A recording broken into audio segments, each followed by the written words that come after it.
நேத்து காலையில விஜயலட்சுமி போட்ட வீடியோவை நான் பார்க்கும்போது உண்மையா ஒரு சக தோழியா ஒரு பெண்ணா அவங்களுக்கு நான் இந்த டைம் குரல் கொடுக்கலன்னா உண்மையாலுமே என்ன நம்பி இருக்கிற பெண்களுக்கு நான் என்ன பாதுகாப்பு கொடுக்க முடியும் அப்படின்னு எனக்குள்ள ஒரு மனசாட்சி கேள்வி எழுப்புச்சு. அந்த ஒரே காரணத்துக்காக தான் இன்னைக்கு சீமான நான் கேள்வி கேட்க போறேன். அது நியாயமா இருந்தா நீங்க கண்டிப்பா சப்போர்ட் பண்ணணும். அதாவது சீமான், நீ அரசியல ஒவ்வொரு நாளும் ஒவ்வொரு மாதிரி பேசக்கூடிய ஆள் தான், அதுல எங்களுக்கு மாற்று கருத்தே கிடையாது.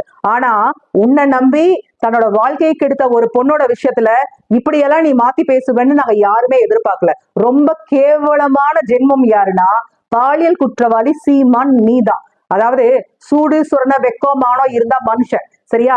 இதெல்லாம் இல்லைன்னா பாலியல் குற்றவாளி சீமானுன்னு அர்த்தம் அப்படின்னு ஒரு புது டெபினேஷன் நீ கொடுத்திருக்க. நரம்பில்லாத நாக்கு என்ன வேணாலும் பேசணும்னு நினைச்சு ஆடிட்டு இருக்க சீமான், உனக்கு ஒரு கொக்கி பாயிண்ட் நான் கேள்வி கேட்கிறேன். இதுக்கு கண்டிப்பா நீ பதில் சொல்லியே ஆகணும். அதாவது 2 நாளைக்கு முன்னாடி நீ என்ன சொன்ன? விருப்பப்பட்டு உறவு வச்சுக்கிட்டா ஒத்து வரல ஒதுங்கி நின்னோன்னு சொன்ன. சரி, அதையும் நாங்க கேட்டோம். நேத்து என்ன சொன்ன? பாலியல் தொழிலாளின்னு நீ சொல்ற. அதாவது கேட்கிறவன் கேனையா இருந்தா கேப்பையில நெய்வடிதுன்னு சொல்லுவாங்க, அந்த மாதிரி இருக்குது உன்னோட பேச்சு.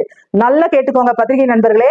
ஒவ்வொரு நாளும் ஒவ்வொரு கருத்து சொல்ற சீமானு கிட்ட எதிர்த்து நீங்க ஒரு கேள்வி கூட கேட்கறது இல்ல. அது ஏன்னு எங்களுக்கும் என்ன புரியல. அதாவது விருப்பப்பட்டு உறவு வைக்கிற ஒரு பொண்ணு தன்னோட விருப்பம் நிறைவேற்றப்பட்டுச்சுனாலோ இல்ல வேண்டான்னு ஒதுக்குனாலோ அவளோட வாழ்க்கையை தேடி போயிருவா. அதே மாதிரி பாலியல் தொழிலாளி அப்படின்னு இருந்தா கூட நீ இல்லைன்னா இன்னொருத்தன்னு மாறி போயிருவா. தனக்கு இழைக்கப்பட்ட அநீதிக்காகவும் தனக்கு ஒரு நியாயம் கிடைக்கணும் அப்படிங்கிறதுக்காக 15 வருஷமா போராடிட்டு இருக்க விஜயலட்சுமியை பார்த்தா உனக்கு இலக்காரமா தெரியுதா? ஏன் இதே அவ கூட பிறந்த அண்ணன் தம்பிகளோ வீட்டுல ஆம்பளையோ இருந்து 2011லயே கழுத்துல துண்டை போட்டு கேட்டிருந்தா இன்னைக்கெல்லாம் நீ இந்த வாய் பேசி இருக்க மாட்டா சீமான். கேட்கறக்கு ஆள் இல்ல, யார் நிப்பா அப்படிங்கிற தைரியத்தை தானே நீ ஆடுற.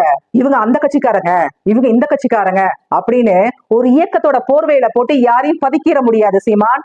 இன்னைக்கு தப்புன்னா தப்பு, கரெக்ட்னா கரெக்ட்னு பேசுற எல்லா உரிமையும் எல்லாத்துக்கும் இருக்கு. அது காரணம் நீதான். அதாவது வழக்கு நீதிமன்றத்துல இருக்குல்ல, நீ எது பேசுறதா இருந்தாலும் நீதிமன்றத்துல பேசணுமா?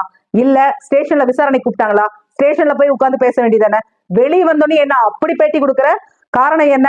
யாரெல்லாம் வராங்க அதை வச்சு ஒரு விஷயத்த திசை திருப்பலாம் அப்படிங்கறத உன்னோட கான்செப்ட். உன்னோட தனிப்பட்ட பிரச்சனைக்கு உன் கட்சி சார்ந்தவங்களை எதுக்கு கேடயமா பயன்படுத்துற? விஜயலட்சுமிக்கும் உனக்கும் உள்ள பிரச்சனை தனிப்பட்ட பிரச்சனை தானே. இதுக்கு எதுக்கு உன்னோட நிர்வாகிகளும் உன்னோட உறுப்பினரும் உன்னோட தொண்டர்களையும் நீ கேடயமா பயன்படுத்தணும்? இது எங்களோட தனிப்பட்ட பிரச்சனை, இதுல நீங்க யாரும் விமர்சனம் பண்ண முடியாது அப்படின்னு நீ யாரையும் சொல்ல முடியாது. காரணமும் நீதான். அதாவது ஒரு பிரச்சனைய நீதிமன்றத்திலேயோ இல்ல காவல்துறையிலையோ நீ முடிச்சிருக்க வேண்டிய விஷயத்த என்னைக்கு பப்ளிக்கா கொண்டுட்டு வந்தியோ அன்னைக்கே எல்லா மக்களுக்கும் இதை தட்டி கேட்கிற உரிமை இருக்கு.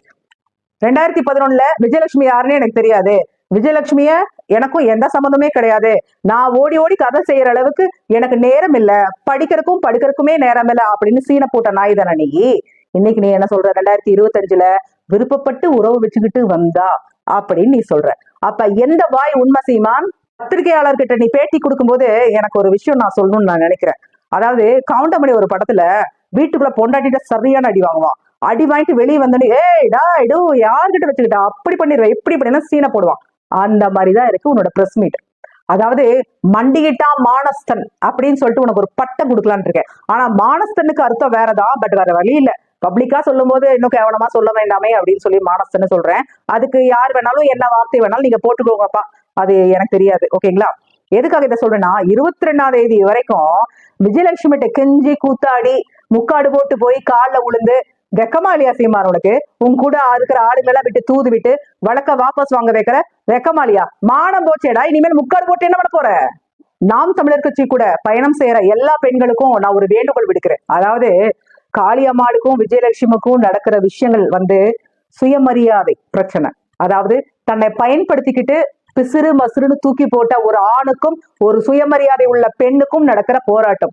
இதுல நீங்க சுயமரியாதையா கௌரவத்தோட வாழணும்னு நீங்க ஆசைப்பட்டீங்கன்னா முதல்ல நாம் தமிழர் கட்சி விட்டு வெளியே போங்க. அப்படி இல்லைன்னா ப்ரொடெக்ஷன்ல உங்க வீட்டு ஆம்பளைங்களை கூட பாதுகாப்பா வச்சு போயிட்டு வாங்க. திமுக என்னை பார்த்து பதறுது, என்னை பார்த்து பயப்படுது அப்படின்னு உதற முடியல, அதெல்லாம் இல்ல. அவங்களுக்கு பல சோழி கிடக்குது, சரியா? உன்னை பாக்குறது அவங்களோட வேலையில.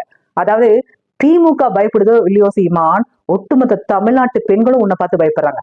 அதாவது என்ன நினைக்கிறாங்கன்னா 7 முறை ஒரு பொண்ணை கருக்கலைப்பு செஞ்சிருக்கான் அப்படின்னா அவ மனுஷனா மிருகமா அப்படின்னு இன்னைக்கு சிந்திக்க ஆரம்பிச்சுட்டாங்க சீமான். நீ பொண்டாட்டின்னு கூப்பிட்டு உரிமை கொடுத்ததுனாலதான் இன்னைக்கு வழக்கு போட்டிருக்காங்க. அவங்களுடைய மாமா மாமான்னு தானே கூப்பிடுறாங்க. அப்ப நீ எந்த அளவுக்கு ஒரு பொண்ணுக்கு நம்பிக்கை கொடுத்திருப்ப, நான் இருக்கேன் எல்லாத்தையும் நான் பாத்துக்கிறேன் அப்படின்னு சொல்லி நம்பிக்கை கொடுத்ததுன்னா அவங்க வீட்டுக்கு நீ போயிருக்க, அவங்களோட பழகி இருக்க. அவங்க உனக்கு ஒரு கஷ்டம்னு வரும்போது அவங்களோட நகை பணம் எல்லா விஷயத்தையும் உன்னை நம்பி கொடுத்துருக்காங்க. இன்னைக்கு விஜயலட்சுமி உடம்பு சரியில்லாத ஒரு அக்காவை வச்சுட்டு இன்னைக்கு தவிச்சிட்டு இருக்காங்க. அவங்களோட பிலிம் இண்டஸ்ட்ரியோட லைஃபையே நீ ஸ்பாயில் பண்ணிருக்க. அவங்க நினைச்சிருந்தாங்கன்னா உன்னை ஒரு செகண்ட் தூக்கி போட்டுட்டு அவங்களோட லைஃபை பார்த்திருக்க முடியும். ஆனா அன்னைக்கு நீ அவங்களுக்கு கொடுத்த நம்பிக்கை மட்டும்தான் அதை ஸ்டக் பண்ணி அந்த இடத்துல உனக்காக அவங்க நின்னாங்க. அப்பேற்பட்ட ஒரு பெண்ணை எவ்வளவு ஈஸியா தூக்கி போட்டிருக்க சீமான். அப்ப உன்னை பாலியல் குற்றவாளின்னு சொல்லாம வேற என்ன சொல்றது? விஜயலட்சுமிக்கு ஒரு தாழ்மையான வேண்டுகோள். அதாவது நீங்க எங்க கூட பிறக்கல, உங்களை யாருன்னு எனக்கு தெரியாது, என்னோட ரத்த சொந்தமும் நீங்க கிடையாது. ஆனா உங்களோட அழுத வீடியோவை நான் பார்க்கும்போது உங்களுக்கு நான் சொல்லணும்னு சொன்ன விஷயங்கள் ஒண்ணுதான். எங்களை விட சீமானை பத்தி உங்களுக்கு நல்லாவே தெரியும். அதாவது சீமான் உங்களை ட்விஸ்ட் பண்ணி பாக்குறாரு. அதாவது அப்படி ட்விஸ்ட் பண்ணி வார்த்தையை கடினமாக்குறாங்கன்னா விஜயலட்சுமி ஒரு தப்பா முடிவெடுப்பாங்க. அந்த தப்பை வச்சு தான் பாதுகாப்பா இருந்துக்கலாம், தான் சேஃபர் சைடா இருந்தலாம், நம்ம இந்த வழக்குல இருந்து தப்பிச்சிடலாம் அப்படின்னு ஒரு சூழ்ச்சி பண்றாரு. நீங்க இந்த இடத்துல உஷாரா இருக்கணும். வழக்கு நீதிமன்றத்துல இருக்கு, கண்டிப்பா நீங்க ஜெயிப்பீங்க. நிம்மதியா சந்தோஷமா இருங்க. நன்றி, வணக்கம்.